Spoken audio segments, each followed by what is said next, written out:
All right. Good afternoon, NCSA Live. My name is Phil Wells, recruiting manager here at Next College Student Athlete, and super excited to cover today's recruiting topic with you all. But first, I did want to acknowledge that we're live on Facebook, YouTube, as well as Twitter, and we'll be tackling some questions at the end of things today. So if you have any questions, please submit those right on over during the show. And I'm not alone here today. I am joined by my wonderful co-hosts, both senior recruiting manager David Kamisic, as well as senior recruiting coordinator and former college coach Pam Monnier. David, Pam, how you all doing? I'm doing well. Appreciate that, guys. Very good. You all doing well. I'm doing awesome. And as I mentioned, we're super excited to cover today's recruiting topic. It's an exciting one, as Pam, for college, right? A lot of variables behind it. We'll talk about head count versus equivalency sports. We'll talk about scholarship allocations by sport. We'll talk about really the term of fully funded versus not. We'll talk about Division III scholarships. And again, we'll put a bow on things today, really answering questions at the end. So please send those right on over. So again, really diving into it, looking at the aspect of equivalency versus head count. David, what does all that mean when it comes to the recruiting process? Well, you said this is a fun topic. This is a fun topic for us, but maybe not for families when it comes to paying to college. So hopefully families are paying attention here. But there's a difference when it comes to what's called a head count sport versus an equivalency sport in the college world. And ultimately what that means is a head count sport is a full ride scholarship. So as you'll see on the left of the screen here, head count sports are always full rides, and those scholarships cannot be split up.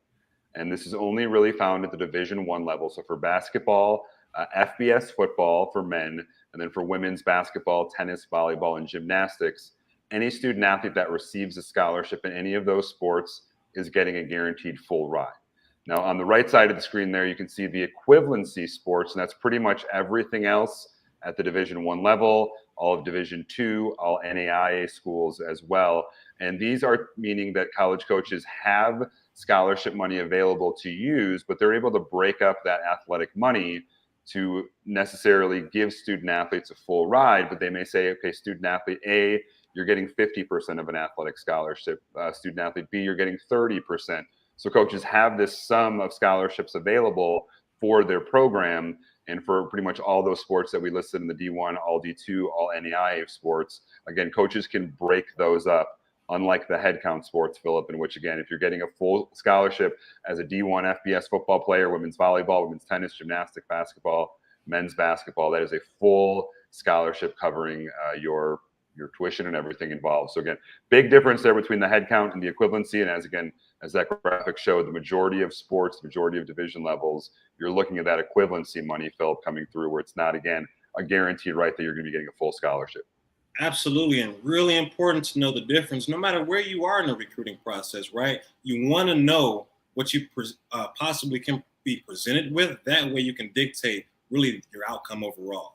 And again, a couple different things to note when it comes to your equivalency sports. If we're talking about a sport like women's soccer or men's lacrosse or any other sports that we didn't have listed on that graphic that do fall under the aspect of equivalency, it's probably best to note that you're probably not going to get a full ride scholarship, and that's okay, right? You're probably not going to get 100% full ride.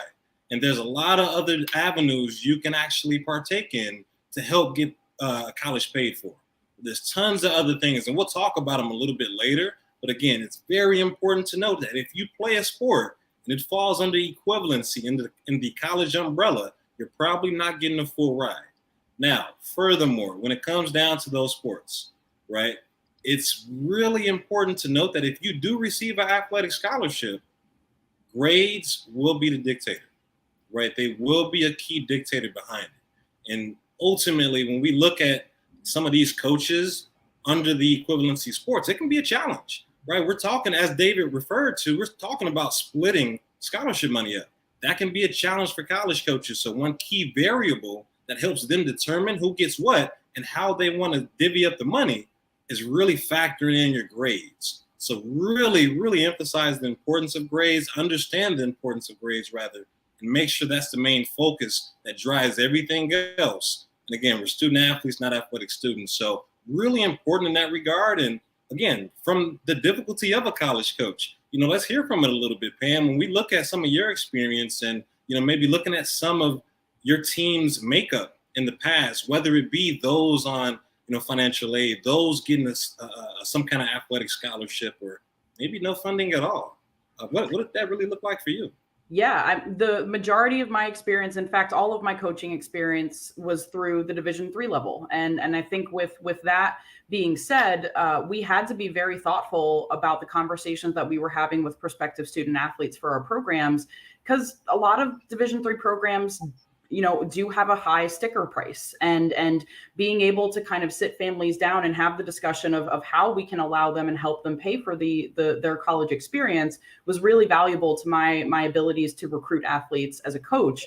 When I talk about the teams that I've coached in the past, we were talking about 25 to 30 athletes. And what I can say, kind of going off what you just mentioned, Phil, is our biggest priority was learning about how they're doing in the classroom. Ultimately, merit awards, which are going to be based on academic prowess, are going to be really impactful for Division III bound athletes and athletes in general with Division I, Division II, NAIA, and junior college as well.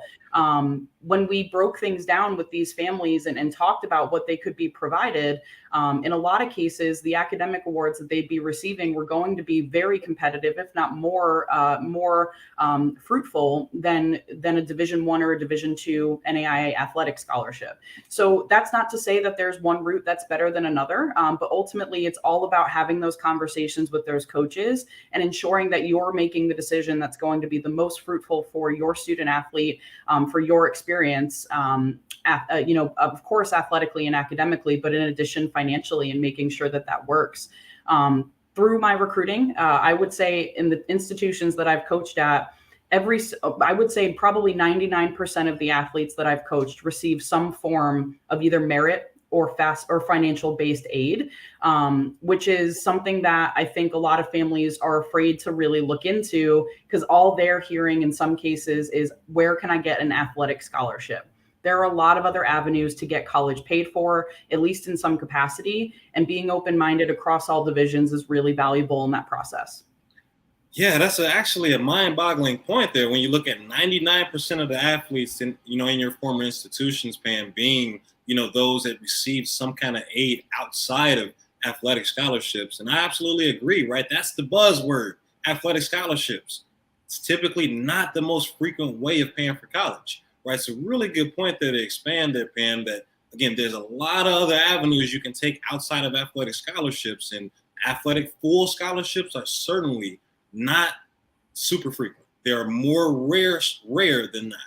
And when it comes to scholarships as a whole, anyone embarking in a recruiting journey, in a recruiting process, whether a scholarship in the long run is a must-have, whether it's a nice-to-have, or maybe it's somewhere in the middle, it becomes extremely important to know the proper allocations when it comes to your given sport, and knowing how they actually define themselves based upon that given division. So really, when we're talking about different sports, when we're talking about different divisions that we may be pursuing, looking at sport allocations, right? Football is an example here. In the Division I FBS category, there are 85 scholarships. Okay, there's 85. We look at FCS, there's 63. If we can develop a trend here, we see those scholarships diminishing, right? We look at Division II being 36, but NAI, even 24. There's still lots of opportunities outside of our highest tier being FBS. So the main aspect is know what you're shooting for, and know what's allowed, right? Just football here, we see a lot of opportunities, again, scaling way far beyond that just being FBS. So again, extremely important that we know by sport what we need to be shooting for. Here's a couple other examples. If we take women's soccer, which we know, again, is an equivalency sport, we look at Division I being 14. We look at Division II being 9.9. We look at Division III, in which we'll talk about shortly, but even our following programs, 12 and 18, very close, if not outweighing our Division I programs. And even if we take a look at men's lacrosse, in which we referred to earlier, similar trend, right? We see 12 at the Division I level, not too far behind when it comes to Division II, and even JUCO being 20, right? We see a lot of these opportunities scaling beyond Division I, right? Scaling far beyond it. And when we look at other levels, a lot of it is compiled of dollar amounts outside of a scholarship. outside of an athletic scholarship. A lot of it is compiled by different merits, different academic-based funding, and different aspects that you can stack on to help out with that overall tuition.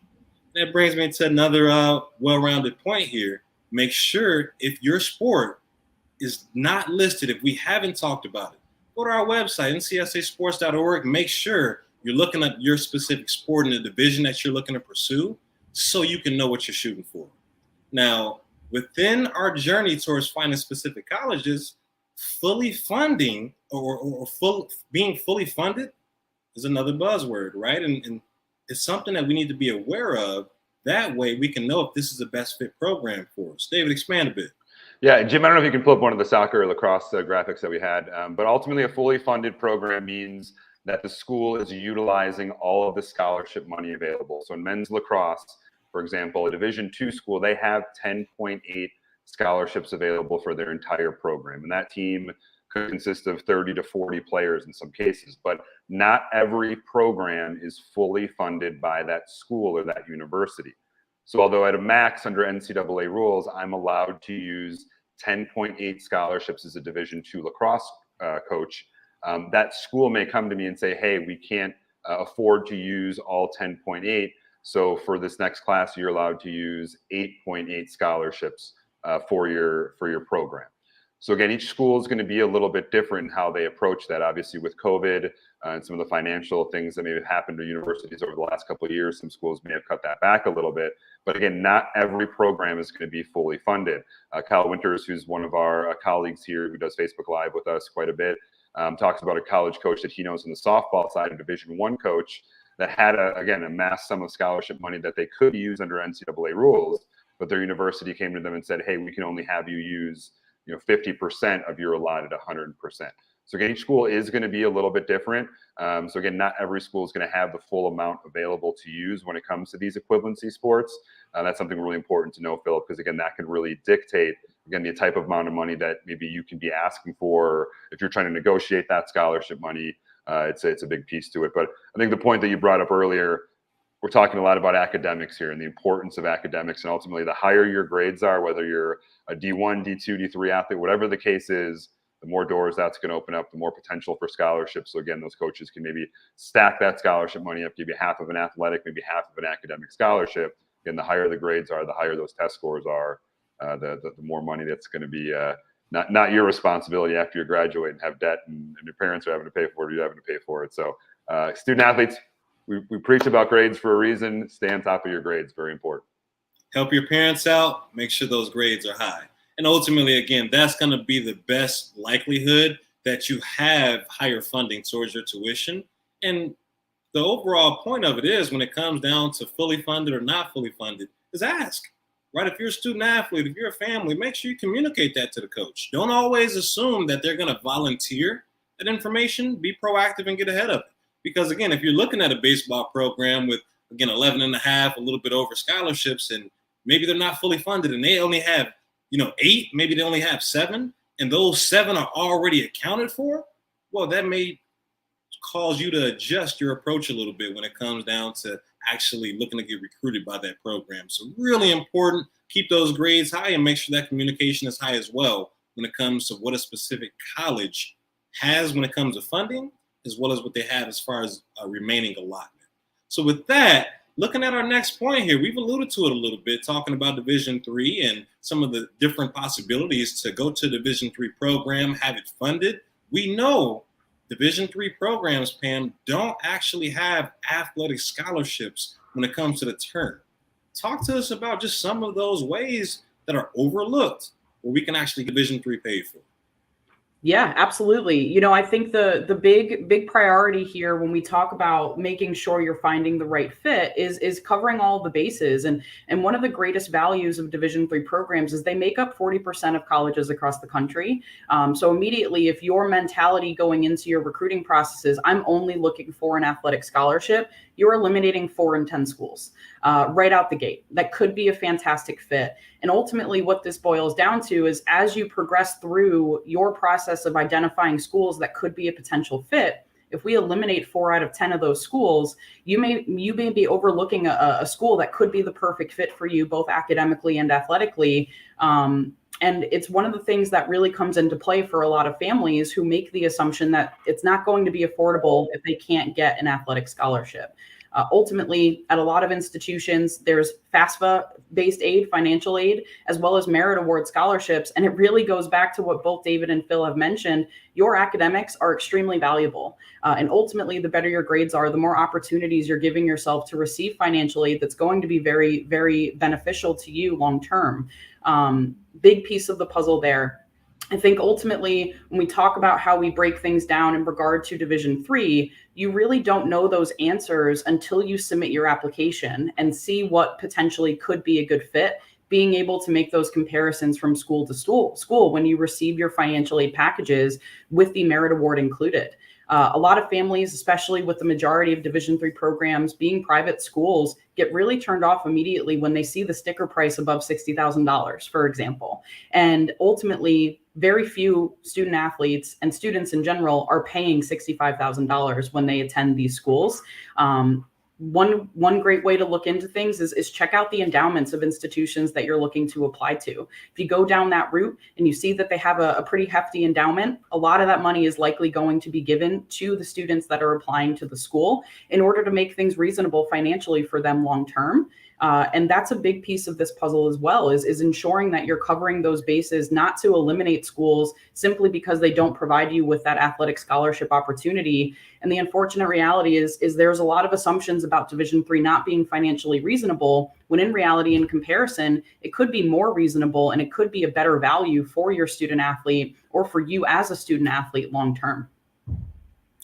Really good point there. Just being more reasonable in some cases. Again, when it comes down financially, down to, looking at everything included, whether it be aid, whether it be, lowering that overall tuition based upon your situation. In some cases, it can be more reasonable to go to Division III when it comes to the financial side. And the other component I'll leave you all with when it comes to Division III schools is another misconception. Just because it's a Division III school does not necessarily mean it's less competitive either, right? There are some Division III schools that will, again, kick butt when it comes to the other Division II schools. There are some Division III schools that will, again, absolutely hang, if not oversee, some Division I schools as well. So, again, there's a lot of misconceptions about Division IIIs. Overall, there's tons of different ways to get them paid for, from the help of coaches at the school, from other merit opportunities. At the end of the day, the competition level, again, it can also be very high at the Division III level as well. So again, ultimately, in summary, looking at paying for college, there's tons of ways to do so, right? Typically, in today's recruiting world, the appearancy comes in between an athletic scholarship. But again, that is not the only way to get college paid for. And in fact, it's even rare, right? A full athletic scholarship is extremely rare. And most times in this day and age, student athletes will have to keep high grades, will have to keep high test scores in order to, again, get accepted into a program and get the most funding towards that program. Now, again, one last aspect is FAFSA. That's going to apply for all programs, whether you're at Division III, which will be more notable, or the higher level programs as well, where you can't get an athletic scholarship. FAFSA is going to be essential for everybody. That typically opens up senior year towards October. And again, it's free, right? It's free to apply. It's free to get that aid based upon your monetary situation. So again, all student athletes, if you're in your senior year, that's absolutely something you want on your to-do list coming up this fall, coming up in October. Make sure you do that to start tacking on some of that free aid. So ultimately, the time is now when it comes to getting college paid for. Do your research and know that an athletic scholarship is not the only way. Awesome. Pam, you've had some great insight. I'm going to put you on the spot with a question here. How does the process work year by year? Because it's not the same every year, right? You don't, sign your freshman year and in all 4 years it's the same. How does that vary, specifically maybe at the Division III level, where again, you're relying on that academic money or the FAFSA or the other money? Because again, for FAFSA, you can be applying every year. So how does that work year by year for a student athlete? Yeah, that's a great question. So I think the main thing to consider is your academic and merit-based scholarships are guaranteed for 4 years. as long as you're meeting their academic requirements to maintain that scholarship. And that's going to be school to school, a difference there. The FAFSA rotates every year. So it's going to be dependent on your previous tax situation from the previous year. So that could change. If you have multiple kids that are going into college at one point where they hadn't in previous years, that will factor in and potentially provide more financial aid for you long term. So there are definitely things to note with the financial aid aspect where that does change year to year versus those academic-based awards and merit-based awards that are typically honored for the 4-year duration of your degree. And in comparison to an athletic scholarship, where those are not guaranteed year in and year out. You really need to be able to prove your worth as a student and as an athlete for that program to garner that scholarship athletically year in and year out. So those are two, I would say 3 of the main differences when we talk about the scholarships that you're being awarded is noting which are going to not be guaranteed every single year versus those academic and merit awards. And another testament to how important your academics are and the value of receiving a very fruitful academic or merit-based award, because unless you have an issue academically throughout the course of your time at that institution, you're likely guaranteed that funding all throughout your college experience.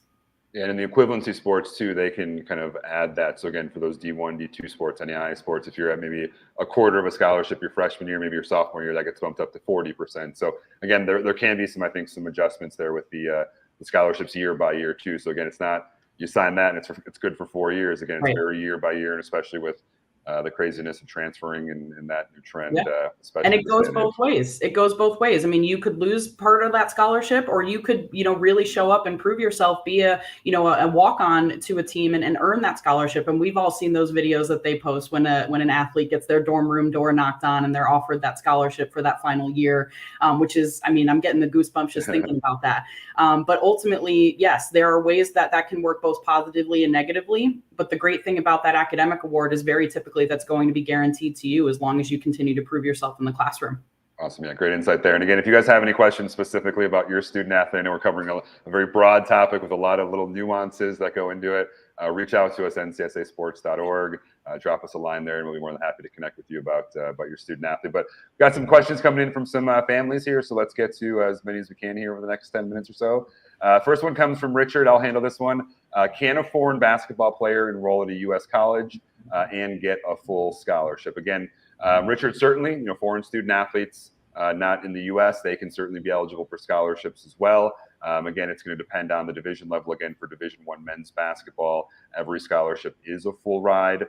For Division II, for NAIA, those are going to be more broken up in most cases. So a good question there. But foreign student athletes can certainly do that as well. Next up is Tina. Philip, I'm going to have you answer this one. When someone posts on Twitter, received an offer from, does this mean a scholarship? I guess it would depend on who they received that offer from. And I think Tina forgot the hashtag blessed and all the other things they put in there and how excited they are for the offer. But how does it work with student athletes when they're posting that on Twitter? Received an offer from, what does that mean in most cases? Yeah, so Tina, really good question. Typically, if you're looking at other student athletes that may post that does typically mean that they've received a scholarship offer. Now, again, the variables of that can absolutely vary. That can be, again, in some cases, looking at an offer, that doesn't necessarily mean athletically, right? So it can be a lot of different variables, again, depending on who posts it. And if it's you specifically when it comes to communication with a coach on Twitter, potentially, then you just want to make sure you have those effective lines of communication with that coach to see exactly what has been granted, if anything, to your particular student athlete. But oftentimes, for other student athletes that may post that on Twitter, again, it typically can mean a scholarship offer. It can mean athletically. It can mean full, but it can also mean, again, being accepted as a walk-on, being accepted as a partial scholarship candidate. It can mean a lot of different things, but typically it all refers to that student athlete in particular being accepted into that program and going to compete. Awesome. We've got a question here from a day. I'll take this one real quick. I don't know if it's a late question, but is it too late to join if you're talking about NCSA? It's never too late to join unless you graduated high school already. But ncsasports.org is our website. We're working still with seniors, juniors, so not too late. That's certainly the case.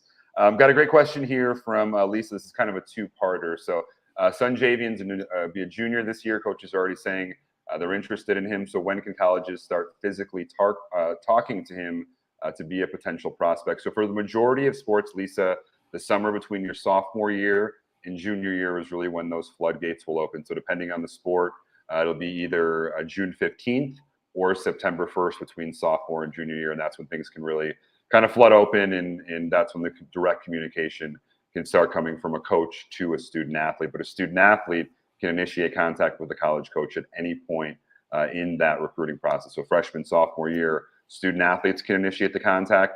For Division I, Division II schools, again, that summer between sophomore and junior year is when the coaches can start directly contacting student athletes.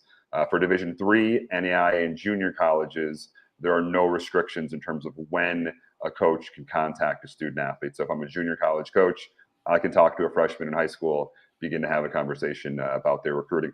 The second part of that question, Pam, let's bring you in for this one. This was a little bit more information here about the ACT, the SAT. For the Division III level, each school is different in terms of what they're looking for, but can you kind of give a blanket sort of where should student athletes at least be shooting for to be in the consideration to get some sort of academic money or to be maybe helping pay for some of the school? At what level should they be with grades? Yeah, I mean, I think ultimately the better your grades are, the more opportunities there are, of course. I think the other piece to consider here when we talk about SAT and ACT is a lot of institutions have gone test optional, especially since COVID, where they're not requiring those to be submitted, which means your GPA is going to be significantly more impactful when it comes to your application process. It's really difficult to say what school is looking for what when it comes to what they're requiring for their SAT or ACT if you do choose to submit that in most cases. My best advice would be to research each individual school on their admissions website. Very typically, they'll post things from their previous freshman class of what the averages were of what they accepted. So they'll put an average SAT score, an average ACT score, an average GPA, and that way you can kind of get a good sense of what kind of level you want your student athlete to fall into to be considered competitive if they submit their application for each individual institution. Ultimately, that's going to really range between school to school, but it's all available very easily on each individual school's website. Yeah, I know our website too, ncsasports.org, has a lot of great information in your profile to find colleges tab, each school that you're able to access in there as well. You're able to kind of see that. We've put some of that information in there as well. But again, it's going to be very dependent on the school. Bottom line, the better they do, the more money, again, the more doors that'll be open for student athletes. So some great questions there. Certainly appreciate those. Pam, you've been awesome. But before we let you go, we're going to shout out some of our recent NCSA commits, one of our favorite parts of Facebook Live. So, Philip, I know you're going to kick us off here in the water. Absolutely, and no better place to be with butt in the water here. And starting out with Alexander with a cool action shot. Always get the goosebumps looking at the goggles. But again, shout out to Alexander, headed over to Rollins College. Alexander joined NCSA back in 2019 and was just absolutely pivotal since. Alexander updated his recruiting profile with tons of information to keep college coaches up to date. And you just look at the backlog of it a little bit.